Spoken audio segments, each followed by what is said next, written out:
صل على محمد وآل محمد.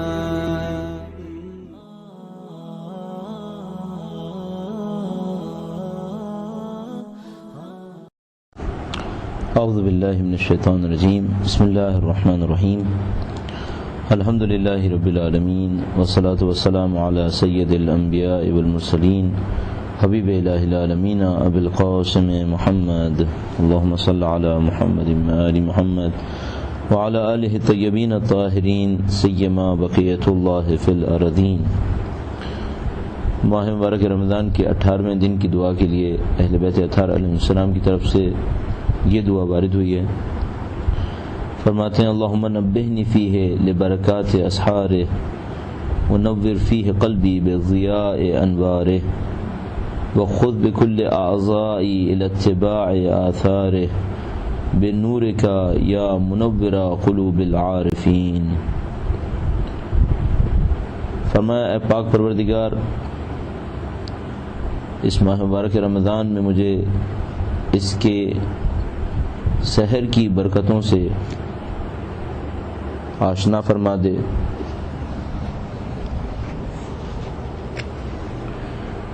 اور اس ماہ مبارک میں میرے دل کو منور کر دے بضیاء انوار، اس کے انوار کی نورانیت سے. وخذ بکل اعضائی الی اتباع آثار، اور اے پروردگار مجھے میرے تمام اعضاء و جوارح کے ہمراہ اس کے آثار کی پیروی کی طرف لے چل. تجھے تیرے نور کا واسطہ اے عارفین کے قلوب کو منور کرنے والے.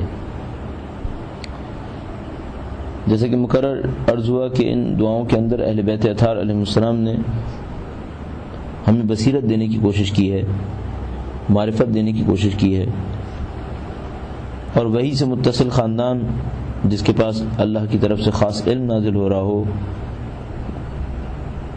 اس کی برکت وہ یہی ہے کہ وہ ہمیں اس چیز سے آشنا کر دیں جس کو ہم اگر اپنی عقل سے چاہتے کہ سمجھیں تو کبھی نہ سمجھ سکتے تھے.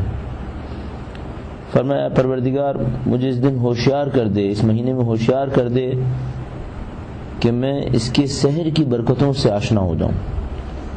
خدا متعال نے 24 گھنٹے خلق فرمائے، اس میں انسان کو مختلف کام سپرد کر دیے.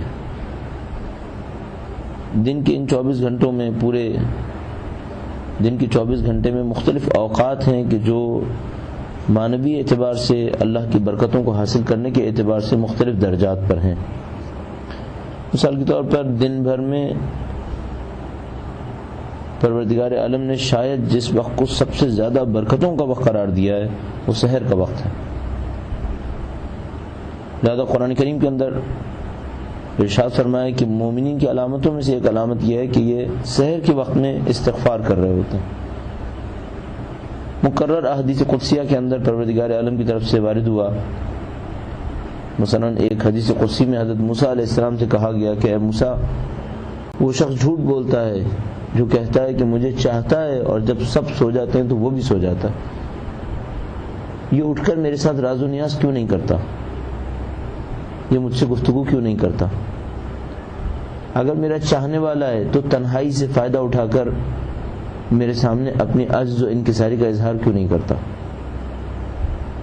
اور سحر کا وقت وہ بہترین وقت ہے جو اللہ کی عبادت اور اس کی بندگی کے لیے ہے.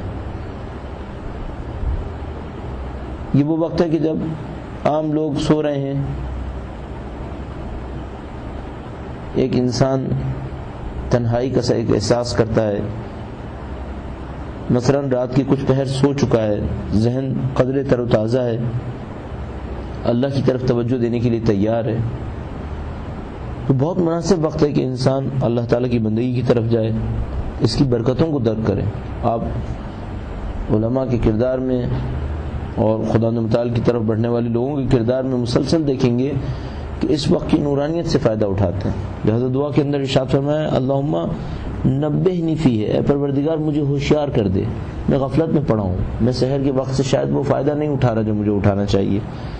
فرمایا خدایا مجھے ہوشیار کر دے اس مہینے میں لبرکات اسحار، اس کی سحر کی برکتوں سے فائدہ اٹھاؤں. آپ جو ماہ رمضان کے لیے اپنا شیڈیول بناتے ہیں اس کے اندر سحر کے وقت سے برکتوں سے فائدہ اٹھائیے. ایسا نہ ہو کہ آپ افطار کرنے میں، سحر کرنے میں، لوگوں کے ساتھ آنے جانے، ملنے جلنے، دوسری عبادات میں سحر کے وقت کی برکتوں سے محروم رہ جائیں. اپنی نماز شب کے لیے اس وقت کو رکھیے، اپنی خاص عبادات کے لیے، جیسے کہ ہم کوشش کرتے ہیں پورے ماہ مبارک رمضان میں کہ کچھ نہ کچھ عبادات انجام دیں، خاص عبادات جو شاید دوسرے دنوں میں انجام نہیں دے پاتے، ان کے لیے سحر کا وقت انتخاب فرمائیے. تلاوت قرآن کریم، اللہ کی کتاب کی تلاوت سحر کے وقت کے بہترین اعمال میں سے ایک عمل ہے. با فکر باشعور تلاوت، شاید اس دن کی برکت ہو، اس وقت کی برکت ہو کہ اس سے ہم قرآن فہمی کے اندر اور آگے بڑھ سکیں، قرآن کریم کو سمجھنے میں اور بڑھ سکیں. اس وقت سے فائدہ اٹھائیے تاکہ انشاءاللہ اللہ کی نورانیت سے ہم مستفید ہوں. اور فرمایا کہ گویا اگر کوئی اس سحر کی برکت سے فائدہ اٹھا لے گا تو پھر وَنَوِّرْ فِيهِ قَلْبِي بِضِيَاءِ أَنْوَارِ، اور اے خدایا اس ماہ مبارک رمضان میں میرے دل کو منور کر دے اس کے انوار کی روشنائی سے.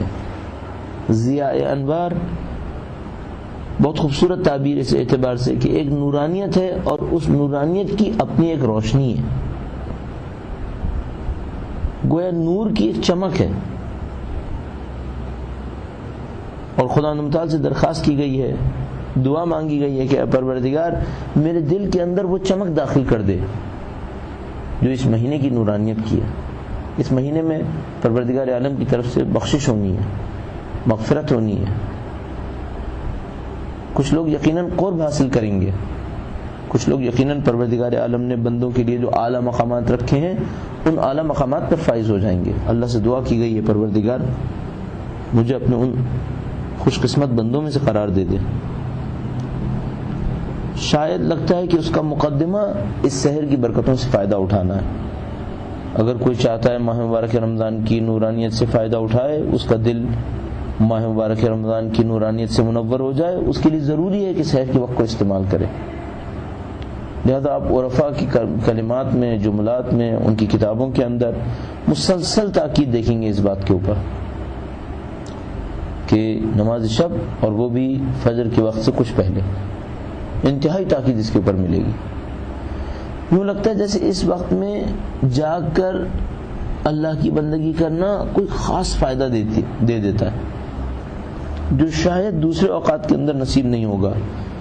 بہرحال اس کے بعد فرمایا وَنَوِّرْ فِيهِ قَلْبِي بِضِيَاءِ أَنْوَارِ، گویا اگر کوئی اس کام کو کرے گا تو اس کا دل منور ہو جائے گا ماہ مبارک رمضان کی نورانیت سے. وَخُذْ بِكُلِّ أَعْضَائِي إِلَى اتِّبَاعِ آثَارِهِ، اور اے پروردگار مجھے میرے تمام اعضاء کے ہمراہ ماہ مبارک رمضان کے آثار کی پیروی کی طرف لے چل. شاید یہ جملہ اہل بیت اطہار علیہ السلام کی اس روایت کی ایک تفسیر ہو اور اس روایت کو دیکھتے ہوئے دعا کی گئی ہو کہ جس میں فرمایا کہ ماہ مبارک رمضان صرف بھوک و پیاس کا نام نہیں ہے. روزہ رکھنا صرف بھوک اور پیاس کے ذریعے نہیں ہے، بلکہ روزہ جسم کے تمام اعضاء کے ذریعے سے، جس کے اندر اپنی سماعت کے اوپر کنٹرول ہے، اپنی بصارت پہ کنٹرول ہے. نہ دیکھیے کوئی ایسی چیز جس کو پروردگار عالم نے پسند نہیں کیا، نہ سنے کوئی ایسی چیز جس کو خالق متعال نے پسند کرنا، سننا پسند نہیں کیا. اپنے ہاتھ سے، اپنی فکر سے حتیٰ وہ ایسا کوئی کام انجام نہ دے جس کو خالق متعال پسند نہیں کرتا. یہ روزہ ہے، مکمل روزہ.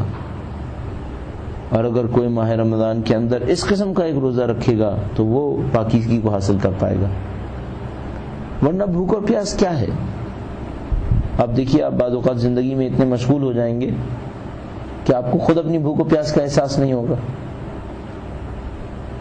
شاید زندگی میں بہت سارے ایام ایسے گزرتے ہیں لوگوں کے اوپر، مثلا آپ پوچھیے تو کہیں گے دوپہر کا کھانا نہیں کھایا.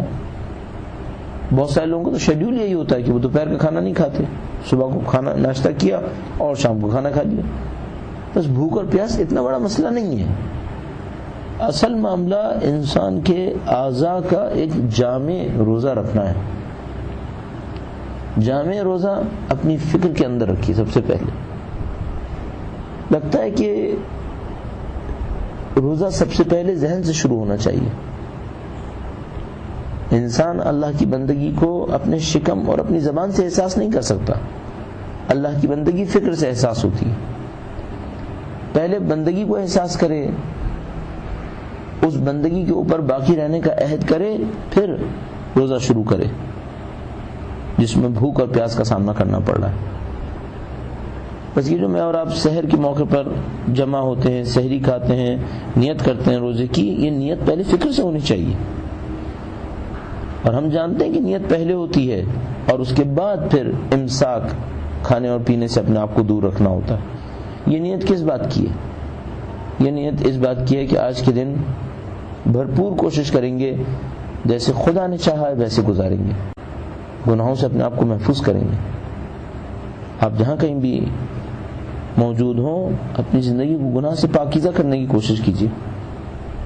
کچھ چیزیں یقیناً میرے اور آپ کی کنٹرول سے باہر ہوں گی، مثلا انوائرمنٹ ایسا ہے، کام کی جگہ ایسی ہے، لیکن باقی زندگی میرے اور آپ کی انفرادی زندگی ہے۔ انفرادی زندگی کو پاکیزہ کیجیے۔ بالاخص دنیا میں جہاں کہیں بھی ہوں، جہاں تک میں سمجھ پایا ہوں ابھی تک، میں نہیں سمجھتا ٹیلی ویژن دیکھتے رہیں، فحشا موسیقی سے محظوظ بھی ہوتے رہیں اور یہ کہیں کہ ہم اللہ کی بندگی میں آگے بڑھ رہے ہیں۔ ہمارے خیال میں ناممکن ہے۔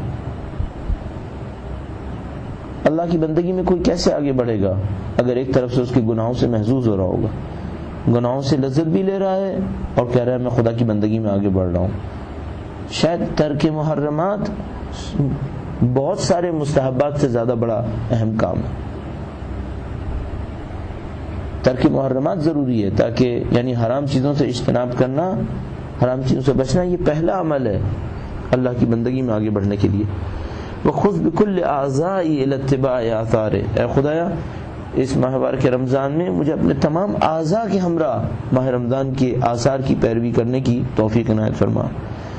بِالنُّورِ کا یا منورہ قلوب العارفین، تجھے تیری نورانیت کا واسطہ، تجھے تیرے نور کا واسطہ اے پروردگار، اے عارفوں کے دلوں کو منور کرنے والے۔ اس دعا میں مسلسل نورانیت پر اصرار ہے۔ اب ایک نورانیت وہ نورانیت ہوتی ہے جو میں اور اپنی آنکھوں سے ملاحظہ کرتے ہیں، اور ایک نورانیت وہ ہے کہ جو اہل عرفان مانوی نورانیت کو مشاہدہ کرتے ہیں۔ جیسے کہ ہمارے پاس بعض افراد ایسے موجود تھے، نابینا تھے، دیکھ نہیں سکتے تھے، لیکن ایک کتاب کے اندر اگر پورے صفحے میں ایک جگہ کہیں قرآن کریم کی ایک آیت لکھی ہو، شاید 30 لائنوں میں ایک لائن قرآن کریم کی ہو، تو نابینا ہونے کے باوجود ہاتھ رکھ کے بتا سکتے تھے کہ یہ قرآن کریم ہے۔ دیکھ نہیں سکتے تھے لیکن ہاتھ رکھ کے بتا سکتے تھے کہ کہاں سے کہاں تک قرآن کریم ہے۔ نابینا ہونے کے باوجود اس مانوی نورانیت کو درک کرنے کی صلاحیت تھی، مانوی نورانیت کو خوب درک کرتے تھے۔ جن کا ذکر ہو رہا ہے ان کا نام ہمارے پاس موجود نہیں ہے، لیکن ان کی نورانیت اتنی تھی کہ اگر کسی نے استخارہ دیکھنے کے لیے کتاب ہاتھ میں دی اور وہ کتاب قرآن کریم نہیں تھی تو ہاتھ میں لیتے ہی فوراً کہہ دیا کہ یہ کتاب قرآن نہیں ہے، یہ کوئی اور کتاب ہے جو مذاق میں دی گئی ہے۔ یہ ساری نورانیت وہ نابینا ہونے کے باوجود درک کر رہے تھے، کیونکہ اس نورانیت کا تعلق آنکھوں سے نہیں ہے، اس نورانیت کا تعلق اس مانوی دل سے ہے جس سے خدا متعال سے رابطہ کیا جاتا ہے۔ وَخُذْ بِكُلِّ أَعْضَائِي إِلَى اتِّبَاعِ آثَارِهِ، اے پروردگار مجھے تمام اعضاء کے ہمراہ ماہ مبارک کے آثار کی پیروی کرنے کی توفیق دے دے۔ بے نور کا، تجھے تیرے نور کا واسطہ، اے عارفوں کے دلوں کو منور کرنے والے۔ گویا دعا کی جا رہی ہے کہ اے خدایا تو جو عارفوں کے دلوں کو منور کر دیتا ہے، میرے قلب کو بھی اس نورانیت سے منور کر دے۔ ہمارے پاس روایات موجود ہیں کہ فرمایا اگر کوئی انسان گناہ کرتا ہے، بہت مشہور روایت ہے، آپ نے یقیناً سنی ہوگی، کوئی انسان گناہ کرتا ہے تو خدا متعال اس کے دل پر ایک سیاہ نقطہ لگا دیتا ہے، اور گناہ کے اثر میں یہ سیاہ نقاط بڑھتے چلے جاتے ہیں، اور خدا نہ کرے توبہ نہ کرے، استغفار نہ کرے، اور یہ سیاہ نقاط بڑھتے چلے جائے تو پورے دل کو تاریکی چھا جاتی ہے، اور جب پورے دل کے اوپر تاریکی چھا جائے تو اللہ کی آیات، اس کی نشانیاں اس دل پر اثر نہیں کرتی۔ خدا کی نشانیوں کو دیکھتا ہے، خدا کے احکام کو دیکھتا ہے، اس کے دل پر کوئی اثر نہیں ہوتا۔ خوبصورتی یہ ہے کہ یہ جو سیاہ نقطہ اس کے دل پر لگا ہے، اگر توبہ اور استغفار کر لے تو اس نقطے کو اپنے دل سے دور کر سکتا ہے۔ تو خدا شاید اتنی توفیق دے مجھے اور آپ کو کہ اگر پورے سال میں کچھ سیاہ نکات نعوذ باللہ ہمارے دلوں پر رہ گئے ہوں، اس ماہ مبارک رمضان کی برکتوں سے وہ سیاہ نکات میرے اور آپ کے دل سے دور ہو جائیں، اور شب قدر میں داخل ہونے سے پہلے ہمارا دل اتنا نورانی ہو چکا ہو کہ انشاءاللہ اس شب کی برکتیں ہمارے دل کے اندر داخل ہو جائیں، اس کی نورانیت ہمیں اور آپ کو منور کر دے۔ پروردگار ہمیں اس مقام کو حاصل کرنے کی توفیق عنایت فرمائے۔ ربنا تقبل منا انك انت السميع العليم برحمتك يا ارحم الراحمين۔ اللهم صل على محمد